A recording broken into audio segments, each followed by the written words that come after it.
અબાડા ગામે દબાણો દૂર કરવા બાબતે પૂર્વ સરપંચ સહિત સરપંચનું સામે ધીંગાણું ફેલાયું. સામે ગાળાગાળી કરતા મામલો ઉગ્ર બન્યો. બંને પક્ષના લોકો 15થી વધારે લોકોને નાની મોટી ઈજાઓ થવા પામી. અમુક લોકોને આગળ રિફર કરવામાં આવ્યા. ઘટનાની જાણ થતાં પોલીસ કાફલો અબાડા ખાતે દોડી આવ્યો. ઘટના સ્થળે પોલીસ દોડી આવતા મામલો થાળે પડ્યો. ગાડીના પાછળના ભાગમાં તોડફોડ કરવામાં આવી.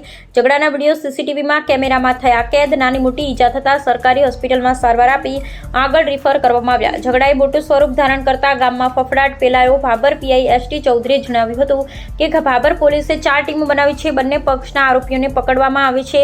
ભાભર પોલીસ ઘટના સ્થળે પહોંચીને પરિસ્થિતિને કંટ્રોલમાં કરી છે. અહેવાલ જયંતિભાઈ ઠક્કર એમડી.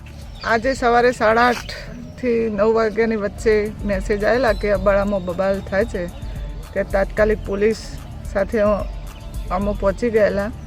અહીંયા આવી અને સમાચાર મળ્યા કે બળવંતજી ઠાકોર અને ભૂપતજી ચાંદાજી ઠાકોર વચ્ચે કંઈક બબાલ છે. બબાલનું મેઇન કારણ એવું છે કે ગામ વચ્ચે જે આરોગ્ય છે, હેલ્થનું પીએચસી જેવું નાનું એવું દવાખાનું, એની બાજુમાં બહુ મોટું માટી નાખીને દબાણ કરી દીધેલું હતું.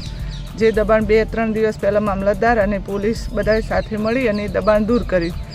એની અદાવતમાં આજે કંઈક બળવંતજી ઠાકોર છે એ ભૂપતજીના ને એમના છોકરા બળવંતજીના છોકરાને આને મારવા માટે ગયેલા હતા. એટલે સામે ઝઘડો થયેલો છે.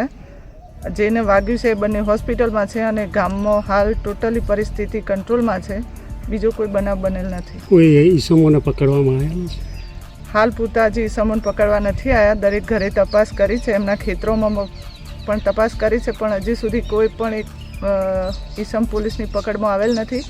અને આ ઈસમોને પકડવા માટે પોલીસે 4 ટીમો પણ બનાવી દીધી છે અને અલગ અલગ જગ્યાએ કે જેમના સગાવાલા હોય જે જગ્યાએ જઈ શકે છે એ બાબતે તપાસ ચાલુ છે અને એમના મોબાઈલ લોકેશન કઢાવીને પણ હાલ પકડવા પર તપાસ ચાલુ છે.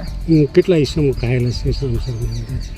સામે ટોટલ મળતી માહિતી મુજબ 7 થી 8 ઈસમો ઘાયલ છે.